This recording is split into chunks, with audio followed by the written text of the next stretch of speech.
Painting subjects that are mainly white on white paper can be a bit intimidating, but I've got a few tips in this video that should help you. I painted some apple blossoms in watercolour this week, and today I'll share a few tips with you.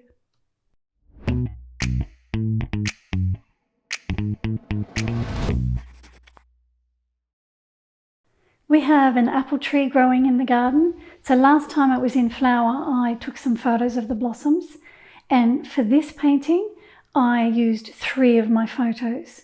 This photo is the photo I used for the blossoms.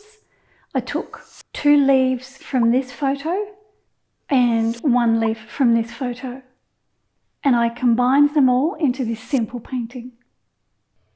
The blossoms have a bit of pink on them, but they're mainly white. And as I said, sometimes it can be difficult to paint white subjects on white paper. I didn't want to paint a background, so the flowers themselves had to stand out without the background. What I had to do was look hard at the reference photo. Looking at the reference photo, I see a sea of white. But if I look more closely, I can see that this area here, where the petal curls over, is more white than the area that surrounds it. Here on another curled over area, the curled over part of the petal is whiter than the rest of it. It's only subtle, but I can see it. So when I painted the flowers, I knew that I could put a very pale wash of grey over them, and I could leave the white of the paper showing on the little turned over parts of each petal. I also knew that I could take advantage of the pink areas on the petals. While I was painting, I used those pink areas to help define the edges of the petals and to help add interest to the painting. For this painting, I used 3 colours: Winsor Lemon, Winsor Blue Red shade and Permanent Rose. I mixed everything I needed from those 3 colours. I made up my dry palette again like I did for the dog painting that I did a few weeks ago, and that helped me to gain control of the paint on the wet paper and create all those soft pink marks on the petals. As I said, I used some Winsor Lemon, some Permanent Rose and some Winsor Blue Red shade. For a lot of this painting I work dry on wet. I like to dry my paint out before I use it when I do this. So here I'm preparing my palette. I've got an old brush and some Permanent Rose, and I'm spreading it out on my palette. Here I'm making another puddle for myself. This is Permanent Rose again, but I'm going to put some of the Winsor Blue over the top. I'll get some Winsor Blue now, and I'll mix it with that Permanent Rose while it's wet. Mix the 2 colours together, and that'll make a sort of a plum colour, I guess you'd call it, which I use for most of the painting. I got a fair amount of paint out here, but in the end I didn't need all of it. What I do is take my hairdryer and dry that paint out so that it becomes hard. And that's how I use it when I paint dry on wet. I wet the paper and then I pick up this dry paint with my damp brush. And what I find is this helps me to gain control of the paint when I'm painting on the wet paper. The other thing I had to get ready was my grey that I was going to use on the petals themselves. So what I thought I'd do, I'd mix Permanent Rose with the Winsor Blue to make a purple colour. And then I thought I'd put some yellow into that. So some yellow into purple. Yellow's a complementary colour. You mix yellow and purple together and you get a grey. I thought I'd put a touch of that, not too much because I didn't want it to turn brown. So I wanted a sort of a violety grey colour. That's what I was hoping to get. So I thought if I mix some water with that, I know it needs to be quite pale when I start to put it on the flowers. I'll put a bit more blue in it because I thought it looked a bit too purple at that stage. That was getting close to what I want, I thought. I'll mix some water into that and I'll test it on a piece of scrap paper to see what it looks like.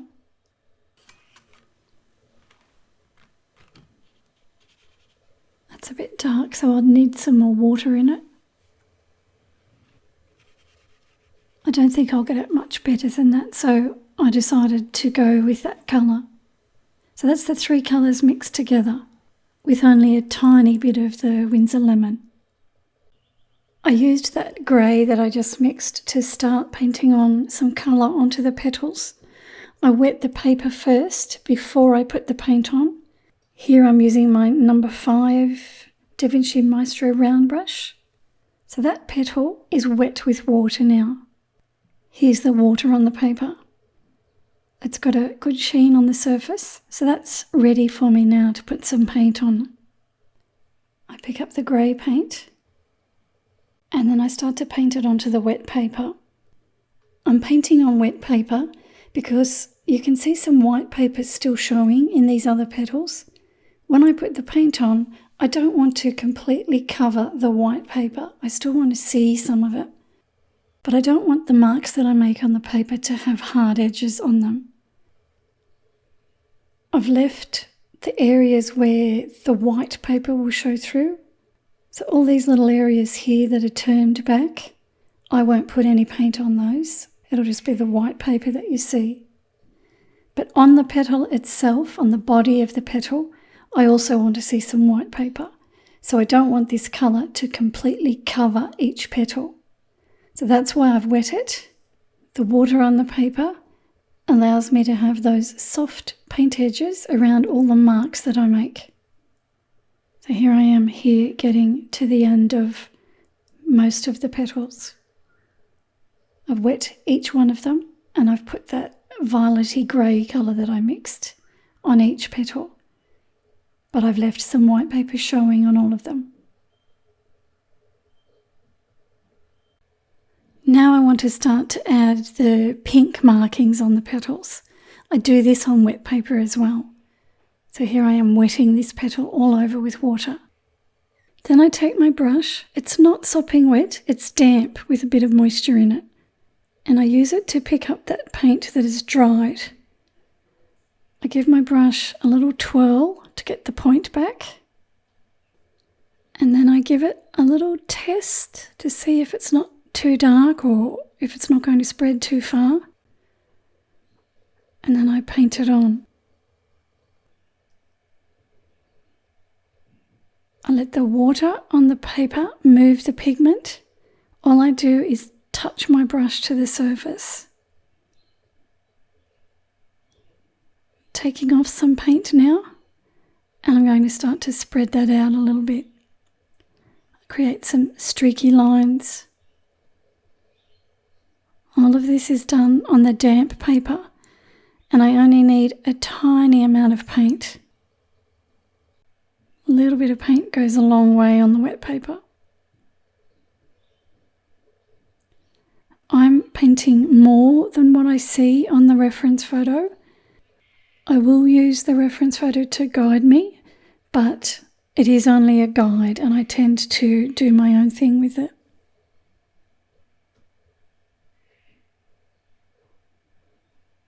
So you can see all of that was painted with that one load of the brush. Over here there's a tiny bit of colour I can see on the reference photo, so I'll paint that on. Take some more paint off because I don't want it to be too dark over here. The wet paper is keeping all the marks that I make soft. So all my paint edges on those marks are soft. I don't have any hard, sharp lines anywhere. I've painted a few more and now I've just put water on this petal. Water all over it. When I pick the paint up, I don't pick it up in the same area that I picked it up before. I choose a new area where the paint is dry, and that's where I pick it up. Those other areas where I've picked the paint up before, the surrounding paint there is wet because I wet it with my brush. So I want to pick up dry paint with a damp brush. And then I keep going. While the paper's wet, I put the paint on there. I use the tip of the brush. It releases a tiny little bit of paint. When the paint hits the water, the paint bleeds and it creates some beautiful soft effects. Once I think I've got enough paint on there, I can dab my brush on a tissue or cloth, and then I can use the brush to spread it out if I need to. So take off the excess, and I'll use the paint that's on the paper now. I'll create some streaks on the wet paper.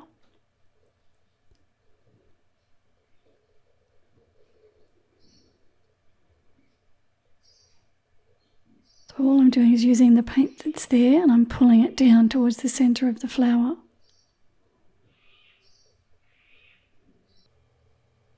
I do that randomly, I don't do it everywhere. On this little bud or petal behind here, I'm painting some water. Here I'll use permanent rose instead of the other two colours mixed together. I paint that onto the wet paper.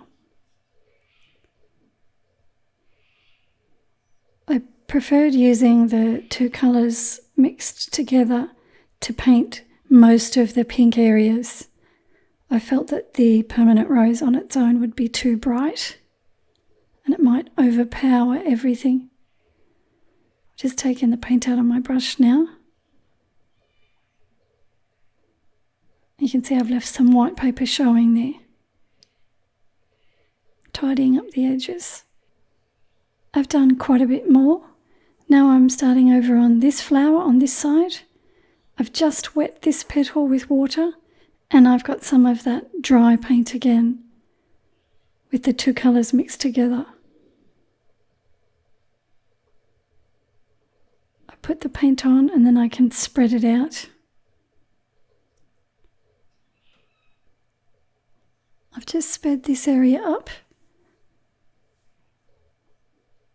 So this is wet paper. There's not a lot of paint on my brush. If I make a mark I don't like, I can take it off because the paper's wet. I take off the excess on my tissue when I've got too much on my brush, or if the colour's too dark. I've just put a bit more water there because it was starting to dry. Down the bottom here, I've wet it and I'm going to use some of the grey that I mixed when I first started. I've got a bit more pigment in it now, so it's a little bit darker. And now I'm using my damp brush to spread it out. Painting the leaves now, I've already given them a layer of green, but now I want to paint a darker colour over the top. I'll start with blue. I'll mix some yellow into it.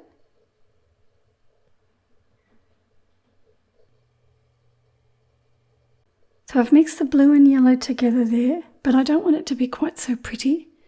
So I thought if I put a bit of the permanent rose in it, it might grey it down a bit, make it look a bit more natural looking. So that's a touch of permanent rose in there now.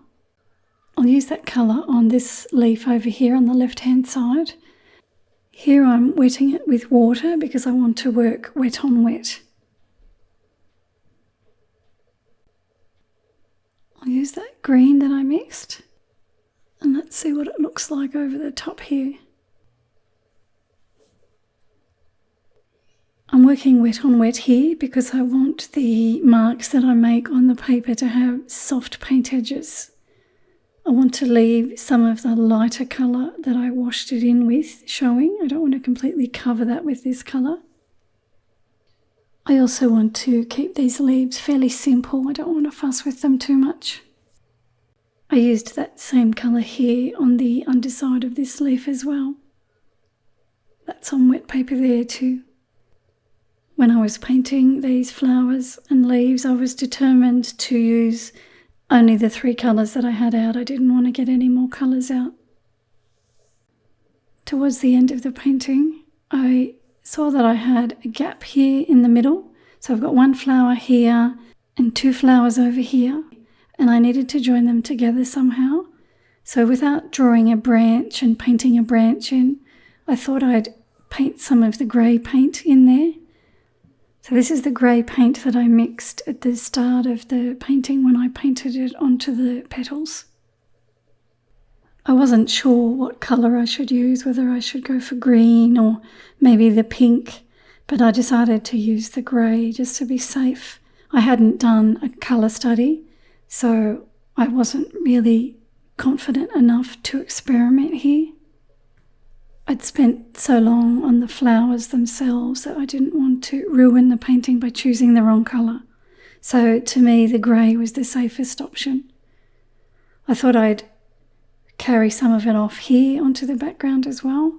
So here I'm painting on wet paper. And then I put a bit over here as well on the wet paper.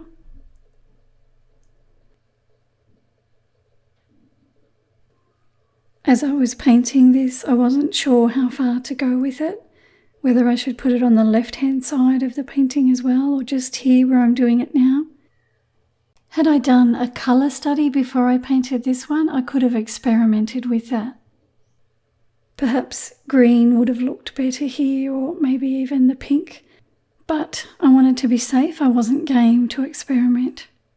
I often get to the end of a painting and I'm happy with it, but I'm not sure if I could do anything else that might improve it.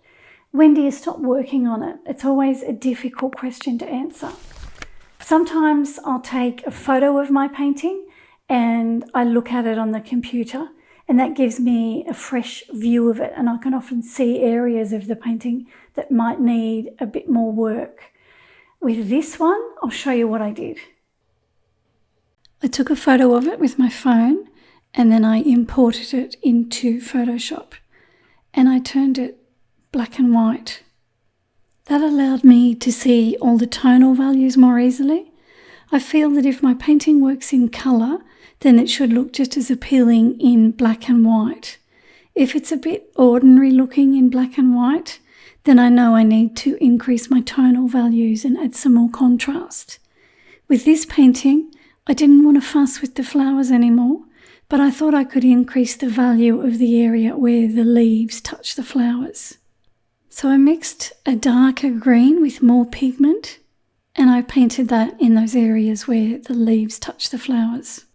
I thought that would lift the flowers off the leaves and make them stand out more.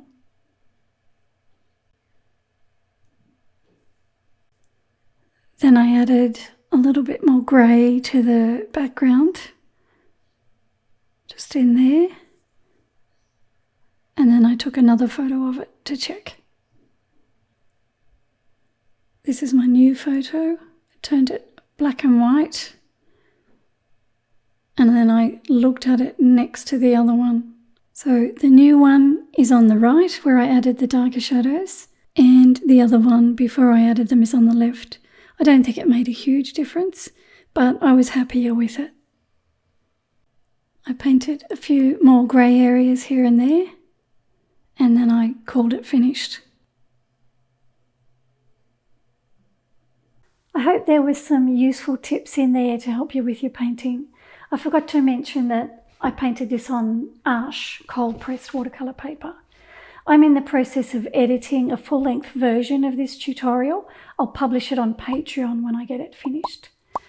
Thanks for watching. Please give this video a like and subscribe to my channel. Have a fabulous week, and I'll see you soon.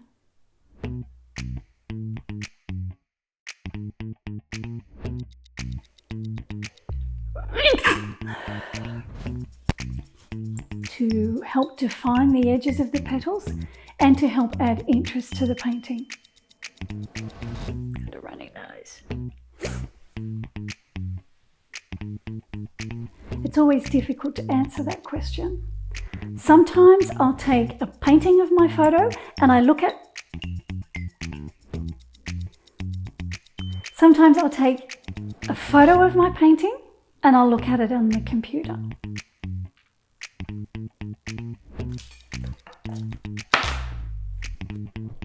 I made up my dry palette again, like I did for the dog painting that I did a few weeks ago, and that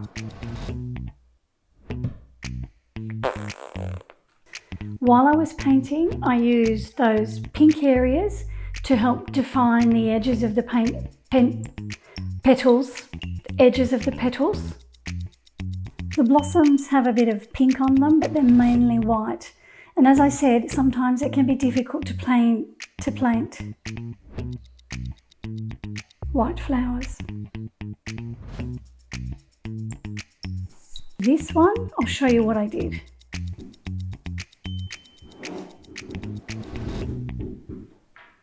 That's the floor. It's my foot on the floor. See? Foot, floor. Just in case you were wondering.